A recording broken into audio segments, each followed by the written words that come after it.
First family, me and John just came to y'all right quick with a flashback type video with sadness. We bring some news to y'all that our boy Big Y from the group The Relatives. Matter of fact, the album that I always talked about that I tell y'all is the best street album that y'all never heard. The Takeover, The Relatives. John gonna pin it at the bottom where y'all can go and check out, download on all your different streams and platforms and show some support to Big Y. But he passed away June 1st today, or yesterday, June 1st at 3:30 p.m. And we just came back to give our prayers to his family and the and his friends. And we got a flashback interview that we did with him, probably one of the last interviews that he did, because Big Y was very, very low key. He was real big on Instagram, but he didn't do too many interviews. Y'all know him from several albums. Uh, he was also in the group The Young Soldiers on Death Row, and then he left and broke away with me, him, Sugar Booger, my boy Tata, and we did the album uh, underground or independently called The Takeover by the Relatives. He did Dirty Money. He did he was real instrumental on that Banging on Wax, and he also did some executive producers work for the Cali Swag. But y'all just go ahead, check out this interview we did with him. He's no longer with us. He died at 49 years of age. Not sure of what he or how he died. It was, medical issues. And just give our prayers to his family. Check out his last interview. And respect Bomb First family. Peace. So we're gonna go ahead and get Big Y on and try to knock it out with Big Y, and then hopefully during that time John can listen to that audio, see if it's worth fucking with. Okay. Yeah, check it out. Let me see. Let me call Big Y. Big Y from the Young Soldiers, right? Yeah. And then we'll talk and finish up that. Let's see.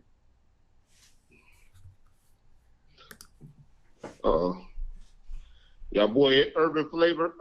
Why do you, Urban Flavor? You need to get your own show. If every show you gonna try to take over. If you don't like my form of questionings, would you please send John or I some goddamn questions in, or get your own platform, and I'll help you get your platform going. You see, I fuck with everybody. All over YouTube, so I will help you get your shit going. But why you want to take over John's shit, Urban Flavor?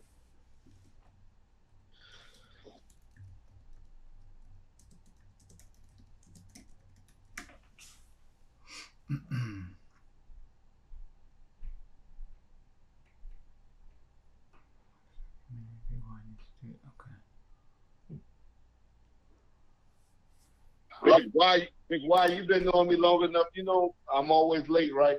But you just early for the mall, Reg.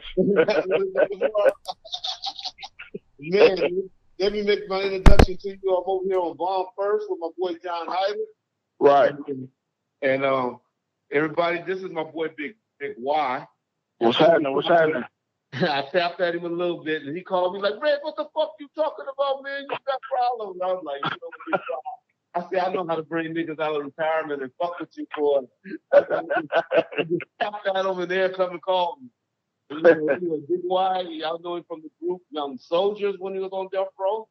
East Side niggas, West Side niggas. Yeah, we've been around. The best West Coast album ever made. From the Relativez with my boy B Brazy and Sugar Booger and all Yeah, we made history with that one, Reg. Takeover was a classic. Man, that motherfucker was the takeover. It was a classic that never been heard by. Only probably about 5 of you motherfuckers on this chat. That was Yeah. I mean, shit. It made it to our underground, so that was good enough for us, man. okay. Well, then that's what counts. So Yeah. Big Y from the Relatives and B Brazy, homeboy. He was tight with B Brazy. Yeah. Big Y still be doing stuff. Big Y, the main thing that I was more proud of Big Y from all of those achievements was Big Y took over the executive side of the board, and then he went in and he did a hot ass song that most of you youngsters gonna know about, called the Dougie song. What was the name of it? Yeah, Teach Me How to Dougie. That was in 2010. Teach Me How to Dougie. When he came out with this shit, and I heard Big Y was behind that, I was like, whoa, that song was big. And yeah, we was blessed, man. Them records like that be lightning in the bottle. I'm still trying to find another one. Exactly. Yeah. But it was a blessing, man. We had a nice run with it. Just a shame, it didn't pan out the way we wanted to do just because of circumstances, things that happened so with the group, But I'm real proud of the success and stuff that we was able to do, you know what I mean, and what we was able to accomplish, you know what I mean? And you know me, Reg, I love the game, man. I love the business. This is what I've been in my whole life. Reg know even when we would be on downtime and some of the years when I was still trying to figure it out, I was still called Reg. What you got, man? What's going on, man? What's up? Can we produce something? Let me do something. Exactly. But I'm just blessed to be in it still and being able to, take care of my family with what I love to do, bro. Yeah, somebody said something about a song called Soda Pop was lit. What are you talking about? Who? Soda Pop was lit? No? Maybe talking about somebody else. Okay. Not to somebody else. Yeah. M Bone was the guy that was in your group that's no longer with us, right? M Bone? Yeah. It was two of them, man. My boy M Bone, he he got took from us, tragically. That really kind of took the life out of, took a lot of the energy out the group because he was the energy. He was the life. He didn't rap, but he was the life of the group. And that was messed up. And then a few years later, Jr. died from sickle cell. So yeah.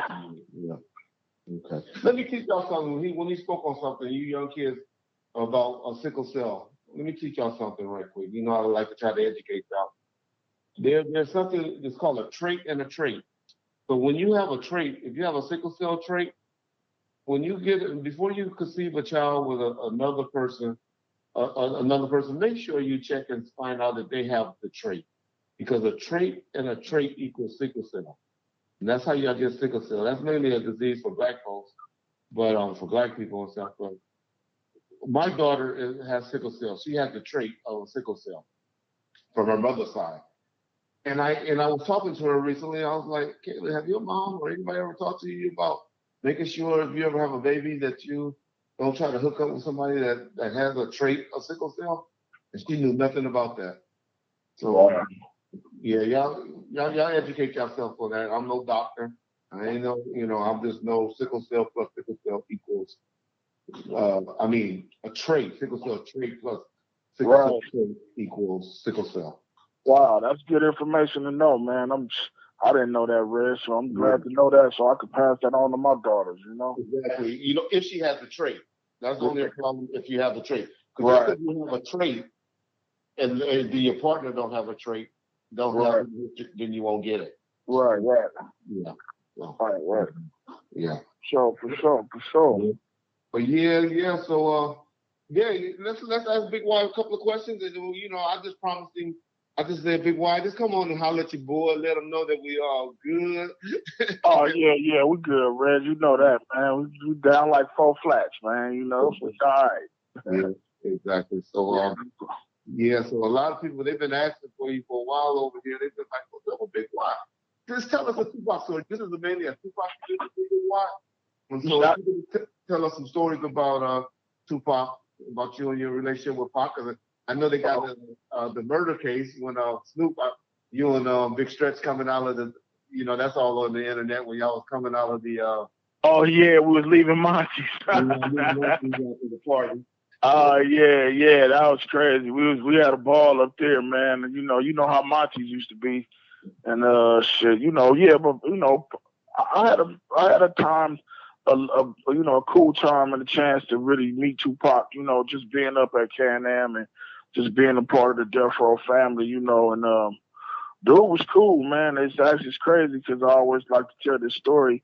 I got the first two big face $100 bills from Tupac, and that's because I was, even though we had a record deal, I was still hustling, so I had a couple ounces of weed on me in the studio, and Pac didn't have none, so he came and found me, and he handed me the money.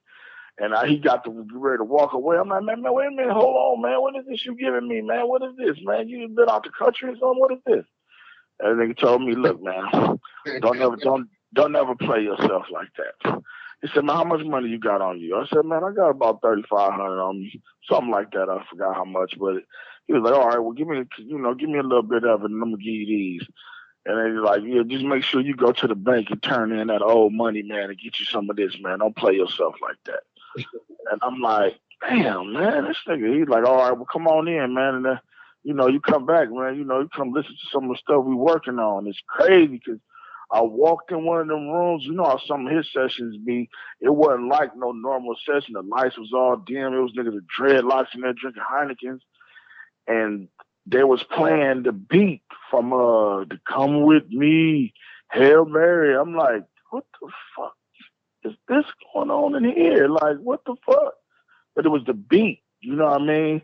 And I didn't think nothing of it till later on down the line by the time he passed, I'm thinking like, damn, I heard when he was working on that. And there was a lot of other stuff and other times like we was in Cabo and hanging out, man, just a few different times. And I never realized who he would become in his passing, and even then, you know what I mean? Just, it was just, I'm just blessed to be able to be a part of not only just the Pac, just being a part of a legendary, well, really the biggest, most legendary label and era in West Coast and probably music history. So I enjoyed the ride, man. Even though we didn't get to put a record out, I still made a lot of money. Sure gave us a lot of money, and we had fun. Exactly. Tell us about, because I know you was inside there. You can tell us the incident before the incident in Monty with the Sam Sneed. If you can just tell us how that incident went down, because we got like 2 or 3 different stories that's out there. And I know when you tell a story, it's going to be the legit one, and you'll tell it the real way. Oh shit! We was in the meeting. We was in that meeting in the office, and Sam had did his video in Pittsburgh. Yeah. Yeah, he did a video, and then everybody was, we watching the video or whatever. But what triggered it off is it was like he did it, nobody didn't know about it, and it wasn't nobody from the row it wasn't basically no Death Row representation or affiliation or no type of involvement at all in the video. And Simon didn't, he didn't take that to heart too kindly. You know what I mean? Because they showed only person, only notable face. He was full of shit because they ain't got no video authorized without Suge without Suge approving the budget. Right, yeah, because the whole thing was like, when did this get shot? Like, you know what I mean? That was everybody's whole thing, like, and I think Cool G Rap was in the video, and when they paused it on his part, got Cool G Rap face on the screen, and everybody like, who is this? Who is this? I'm like, I ain't saying shit, you know what I mean? I know who it is. I'm like, oh shit, that's G Rap. You know what I mean? It was cool to me, but niggas was hot. Like, what the fuck? Like, And then, shit. I ain't gonna mention no names, but shit, he got his shit fired up. Because this is what a lot of people say, and we can speak on this one. Pac was the instigator, I know that, or the vocal one. He was vocal. But tell them they for some reason somebody got it out there like Pac was the one that stole it on Found Steve. Pac didn't steal on Found Steve. Nah. Exactly. Nah, it wasn't like that. He was just talking shit, loud talking and doing his shit. I think he was attempting to or tried to, but he didn't. It wasn't him, though. Exactly. Yeah, it wasn't him. You know what I mean? And it was fucked up because we ended up going to dinner or whatever, and we went to Monty's that night. That was the same night. Yeah, we went to Monty's, and nobody didn't want to. Nobody didn't want to sit with him or let nobody sit with me the whole day, and I didn't know what was going on. Yeah. And he came and sat at our table. You know what I'm saying? And I'm like, shit. But like I never really had no issue with Sam because I really didn't know him. Like we didn't know him like that. You know what I'm saying? He was always around Dre. Yeah. So how Dre would be at a different studio. Yeah. I mean, he got put in the, like, me, I'm some kind-hearted, Reds. I feel bad for the dude.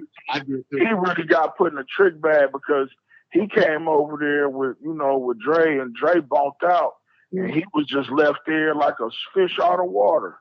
Him, J Flex, all of them. All of them, you know what I mean? Shit, they should have bumped the fuck out when he did, you know what I mean?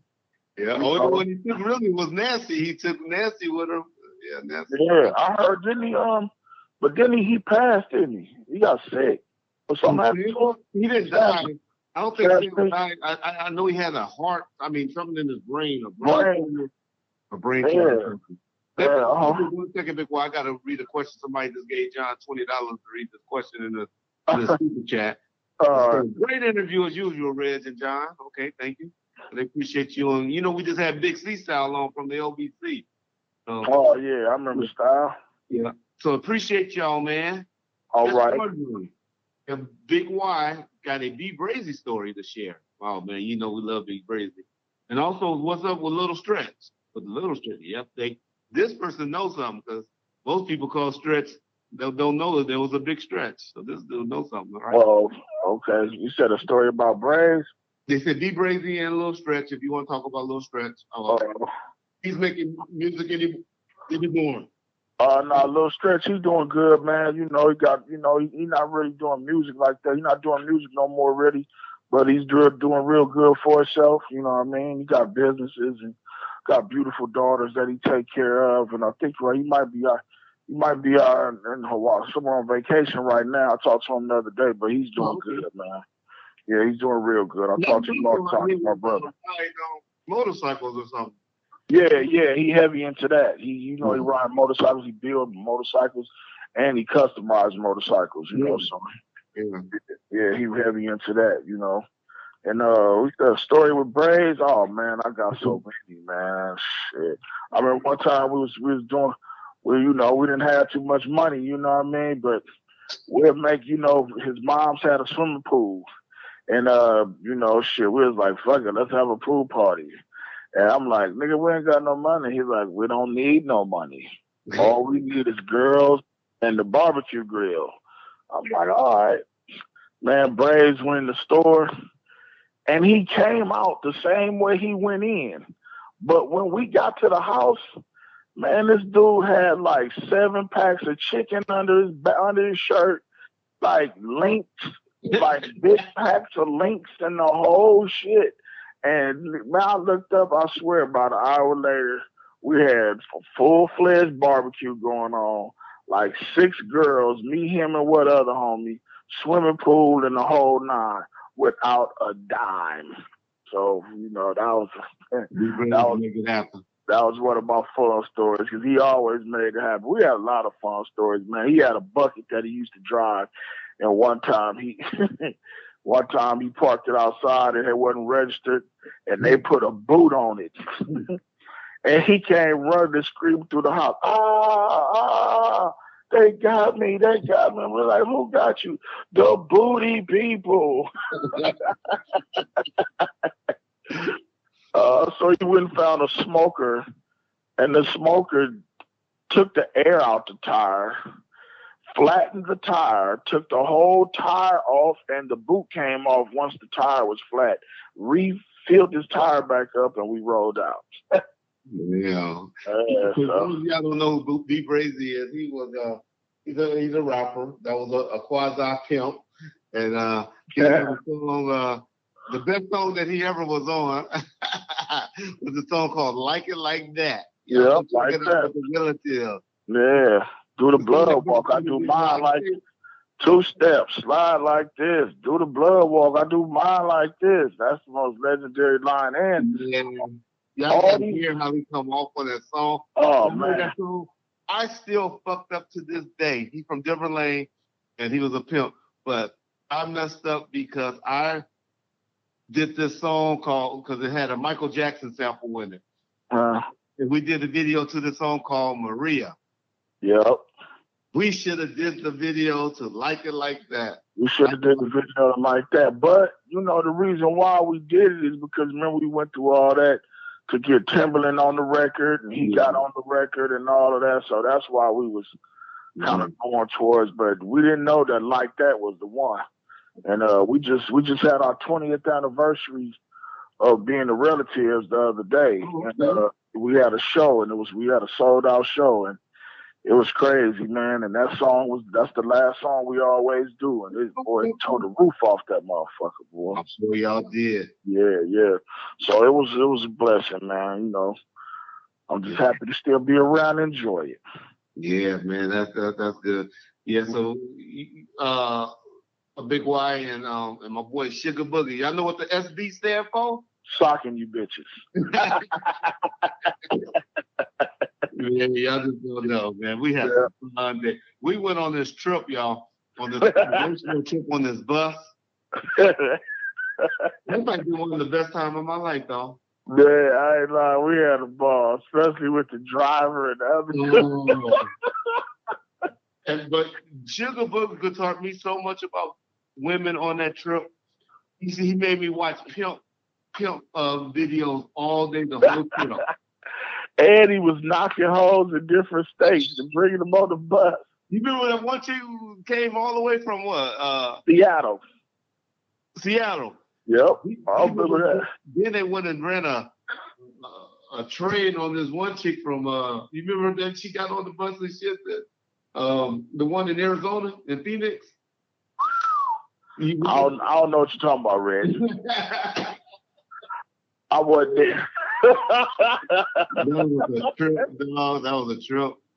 Yeah, that shit was a crazy. We had some fun, man. That's for sure. That's for sure, man.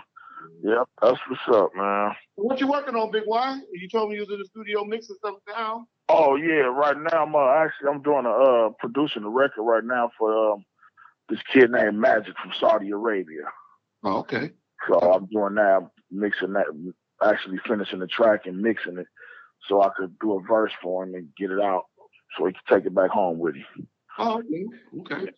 Yeah. Oh, cool.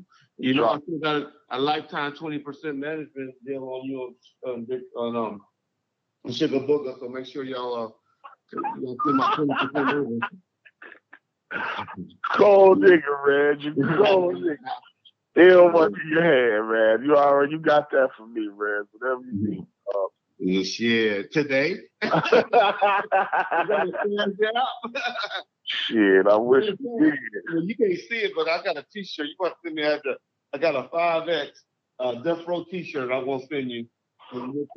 Yeah, I got one. So. Oh, yeah, hell yeah. You know that shit, Death Row memorabilia that shit is my culture now. They got all the homies on the back that, died tragically. Got him on and the history of him. Oh, wow. And all of that. Mob James doing them. He's selling them right now for $40. Oh, okay. To donate to a bunch of the people's family. Matter of fact, he said sure $300 yesterday, and then he said he gave Bunchy brother $500. I mean his son $500, and then he gonna get some money to Cynthia Nunn. She got this little non-profit thing going on in Compton where she be giving backpacks and feeding people every Saturday. Oh, that's cool. Yeah, Jimmy's doing the thing with that. I didn't do that. So cool. But yeah, I got one of these shirts for you. So okay, I'll drop it in the mail. All right, I'll text it to you. Yep. Yeah. So cool, John. Ask Big Y some questions. This is my boy John. You might have left. Well, you knew John because John was around. We left him at Death Row when we went and left and went to when we left and went over to the AMC. Oh, okay. But anyway, John is on the phone. I'll let him ask you a couple of questions. I'm gonna take a leak right quick. All right, what's up? Okay. Let's see what we got. Because there's a live board where people can ask questions and kind of interact. So I'm just trying to see what people are talking about on here if they're saying anything. Somebody said, "What happened with Dangerous Records and how did Suge sign you to Death Row?" Oh, okay. Well, it was because of the song that we had did, East Side, West Side, was originally on our Young Soldier album, and it made a lot of noise. It made a lot of noise, and it was made a lot of noise in the streets, and it got the attention of everybody over on Death Row. So our partners from OFTB, they had spoke up on us to Suge.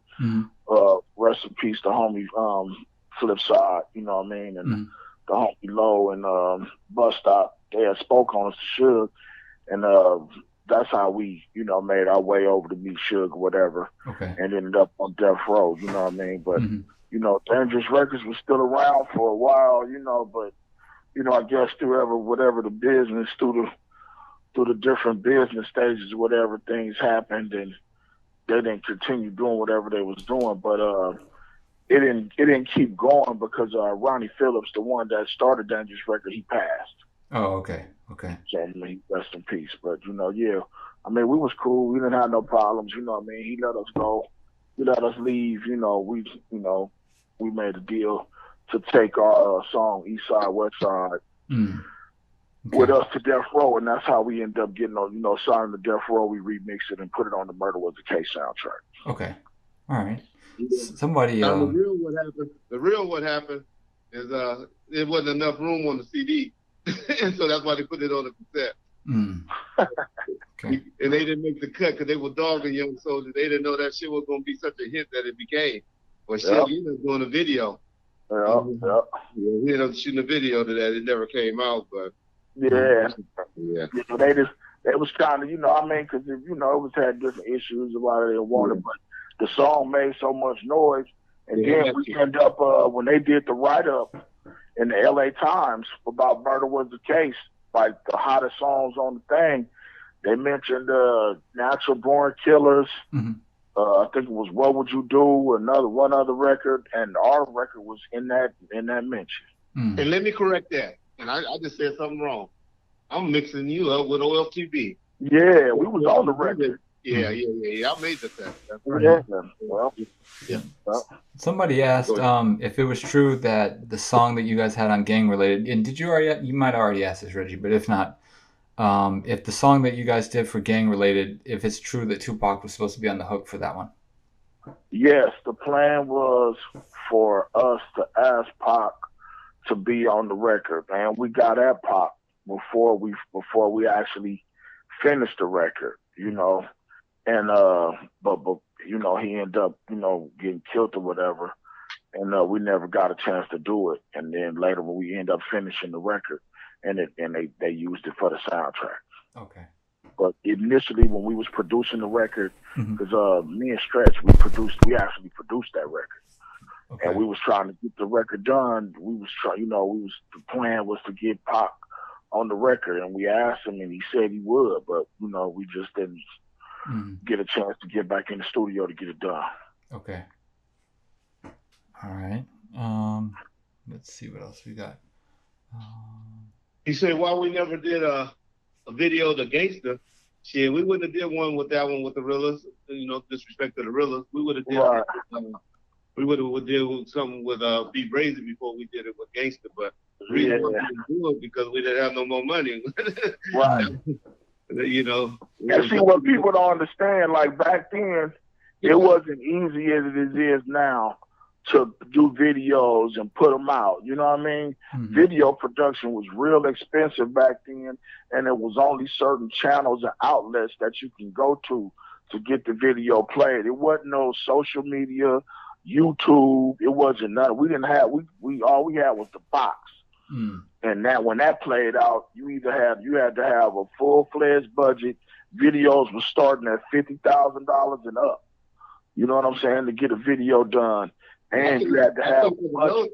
I think we paid like 150, 160 for Maria. Maria, yeah. Yeah. You know what I mean? Now you can get a video of that same quality for $500.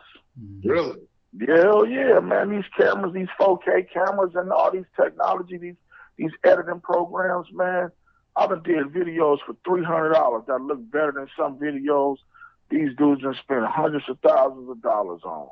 Because the only way the money come in now is locations and, you know, the stuff like that you need. But other than that, technology is a motherfucking. That's why the game done changed where all these kids can, you know, it don't take much for the kids to get famous now. They can do something on Instagram and it go viral and then they big. And you know what I mean? Like, it's a game that changed drastically.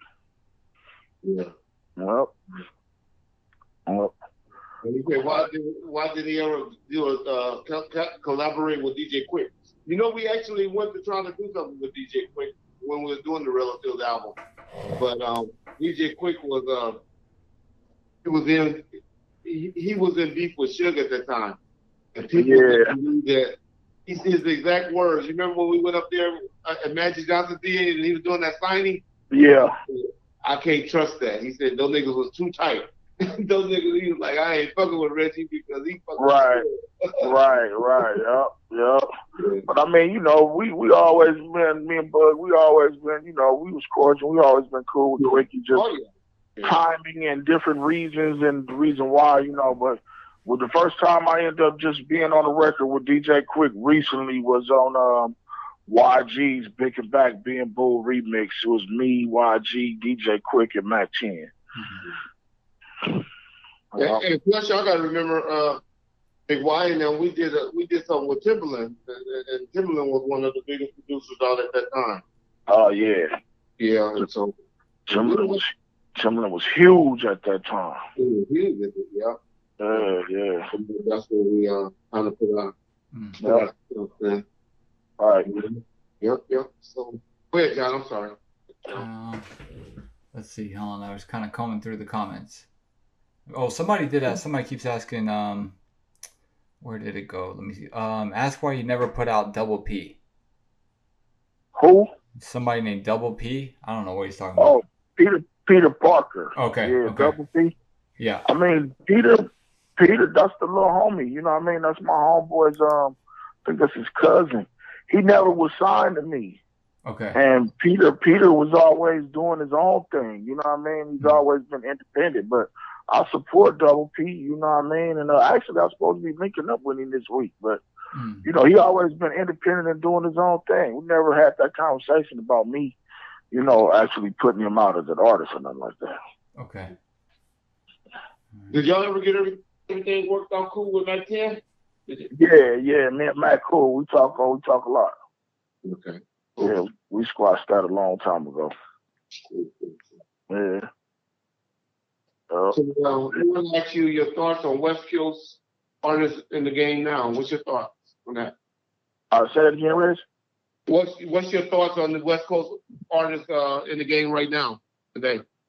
I mean, you know, I applaud them, man. You know what I mean? I applaud all the youngsters that's doing their thing now, you know, and they really self-contained and really get behind themselves and they jump out there and push themselves, you know, real hard. And, you know, when I got together, you know, to put the Cali Swag dishes together, that's when I really, you know, started chiming in to the future of what was going on with the young crowd and the youngsters, you know what I mean? So I developed a real close relationship with a lot of them, like Ty Dolla $ign and OT Genesis and YG and Problem and all of them, you know what I mean? So, you know, they look at me as Unc now, you know what I mean? Anything I need them to do, they right there fast, you know, Joe Moses, all of them, you know, Joe, that's like my little bro. He actually performed at my daughter's Sweet 16 party. So, you know, I mess with them all, and I like what they're doing, man. They real independent.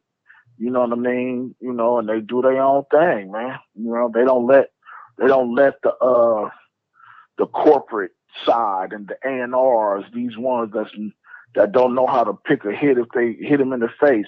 They make their own way and go out, you know, film their videos and get their own stuff and get their own distribution and do their own deal. So, you know, I like the way they're doing, especially business wise, especially my family, man, my folks, DJ Mustard, he really shaking shit up. Oh yeah, man, that dude. I remember when he was in the jungle, and I was like, had a chance to fuck with him when he was in the jungle. He was doing DJs. DJing that doing, yeah. Yeah, that's my boy. Man. That's my bro nephew, DJ T, man. I would have had DJ Mustard for sure. Now I don't know if he would have blew up. He did, but if I was still in the game, because I had niggas that was like right with him, was like telling me about him before he blew up. Yeah, I mean at that time he was just DJing. You know what I mean? Yep. Yeah, he was just DJing. But you know, when him and YG was doing their thing, and nobody wouldn't give YG beats. Yeah. To rap over. So Mustard taught itself how to make beats, and they created their own sound. They, real talk, they was like the next generation Dr. Dre and Snoop Dogg. You know, they kind of they had their sound together. You know what I mean? And they blew it up, man. They did these shit. Now look at Mustard, shit. He say 10 summers. He look like he's gonna be running this shit 10 summers too. The way that the rate he going. Yeah. I love when I seen him at the BET Award shows. I didn't want to cry when I seen all that money that went down the drain. Man, God damn. Yeah. Man. So I applaud them all, man. I love what the young generation is doing, man. Exactly. Can you tell us, this is a Tupac forum, as you know, you can tell us two-part questions I'll give you. Your favorite Tupac song, and then secondly, what's your opinion about this latest controversy that our boy G Malone been creating about the Snoop Pac? If you can tell us your opinion on that, because I know you're very intelligent and you can explain, the Snoop Pac, what you feel about that controversy. What he said about Snoop being the one, or being a better artist than Pac was. That's pretty much what he said, or bigger than Pac. Well, okay. Well, I mean, I think G was just giving it to Snoop for who he was early at the time before Pac. I think that was more based around pre All Eyes on Me. I think so too. You know what I mean? I don't think it was overall because I mean it's visibly plain to see that once All Eyes on Me took off, you know what I'm saying? It was all about Pac and Pac was doing his thing. But pre All Eyes on Me, man, Snoop Dogg, I mean, in real talk, even in life, posthumously Pac became bigger. You know what I'm saying? Late, you know what I mean? In his passing, I hate to say it, but he became bigger. You know what I mean? He was taking off when All Eyes on Me, and he was going to be even bigger. But he got even bigger in his passing. But Snoop was, man, you could go into a small cave in a European country somewhere, and you say Snoop Doggy Dogg, and they're gonna know who he is. You know what I mean? When what's my name? I think that's what I took from what G was saying. As far as the pop. That was my conclusion in the debate because we had him on the show last week. That pretty much was how I kind of broke it down, but he took it further. He said no. He said after All Eyes on Me, they were standing neck to neck, side to side. Well, I think musically, his name, Pac, was going, he was taking off, you know what I mean? So I can't say that they was necking. I mean, as far as star power and star quality, okay, yes, you know what I mean? Because Snoop Dogg, once he plateaued, once he stuck the flag in the ground, he was Snoop Dogg no matter what time it was. You know what I'm saying? He was Snoop Dogg, you know what I mean? But I think at one period in time, Pac's career was growing and things were a little bigger than what Dog was doing at a certain period of time until he got with Master P and they did the other records and they built, you know what I'm saying? And he got back to, you know what I mean, album wise, you know what I mean? But Snoop Dogg was always Snoop Dogg. You could never take nothing away from him, like, you know, period. But he just, you know, just had his little time when he was going through that transition when Death Row, when he kind of, you know, the whole Death Row thing switched on him. Yeah, I agree with you. You know, a lot of people want to argue and try to compare me against the world against Doggy Style, which I just think is no comparison. I just like, you know, Me Against the World is a great album, but Snoop Dogg, I mean, Doggy Style shipped 890,000 records first week, and Me Against the World did 244,000. So you talking about Pac, the one he put out before jail? Yeah. Oh yeah, you can't, man. Doggy Style was way bigger than that. I agree. Yeah. Yeah, Doggy Style, man. Shit, that album, the Chronic, and Doggy Style shaped this whole motherfucking coast. Yeah. And really the music game, period. Them two records shook shit up. You know what I mean? That's why, like you said, that's why Biggie said, I'm trying to sell records like Snoop. Yeah. You know what I mean? That dude, man, that shit crazy. You know? Yeah, I agree. Yeah. Yeah. Yeah. Well. Oh, you think you was gonna ask me something else? What was that you was gonna ask me? Well, no, your favorite Tupac song. Oh, I'm trying to think. I got this in my head.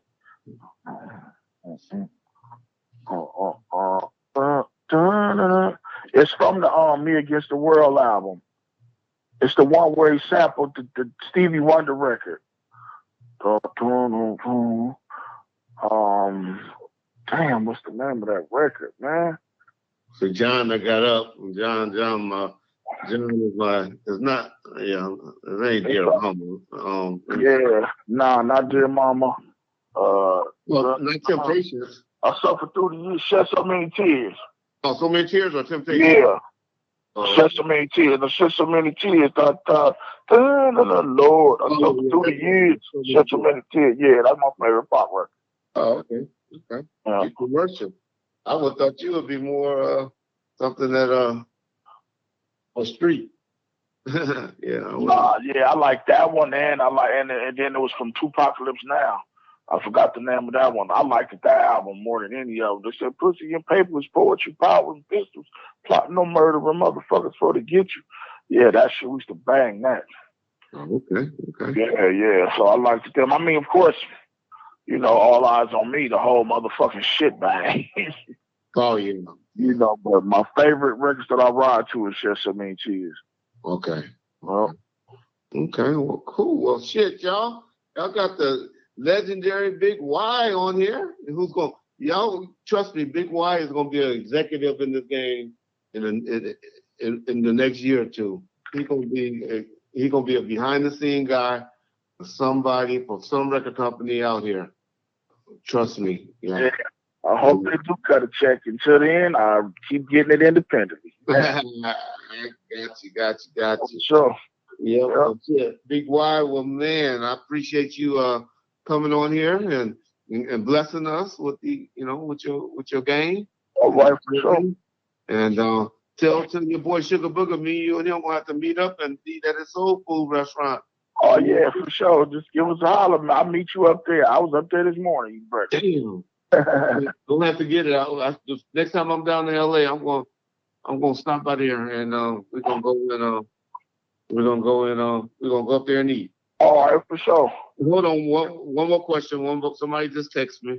All right. My boy Honest J, he's a hell of a rapper. We'll have to get you to listen to his stuff one day. But he want me to ask you, ask Big Y if he's going to do a Banging on Wax documentary of how everything started and where are they now? Okay.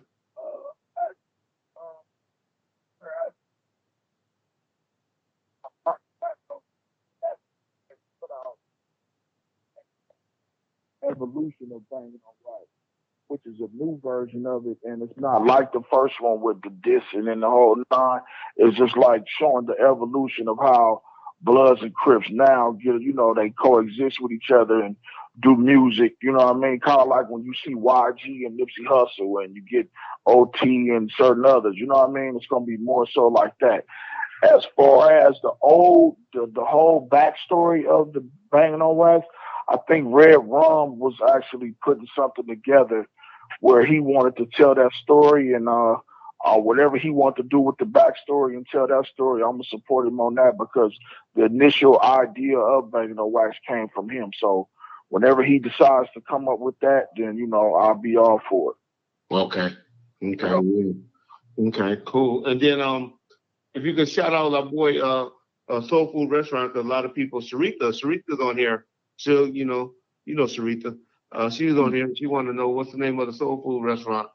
Man, everybody go check out the Soul Food Shack in Gardena, California, on El Segundo and Western. It's called the Soul Food Shack. Make sure y'all go check it out. And then y'all make sure y'all tell them y'all heard it on the interview with Reg and Big Y. Yes, sir. A single booger to hook y'all up. Yep. All right. Appreciate you, Big Y. All right now, Reg. Holla at you. All right. All right. Yep. So that's Big Y from the Relativez and Young Soldier, and all of that. Good dude. I had to tap at him. I knew when I tapped at him, he'd call me. That's all I do on. I be telling John all the time. John be like, "Why you say that?" I say, "Trust me, they're gonna be calling me. They call me."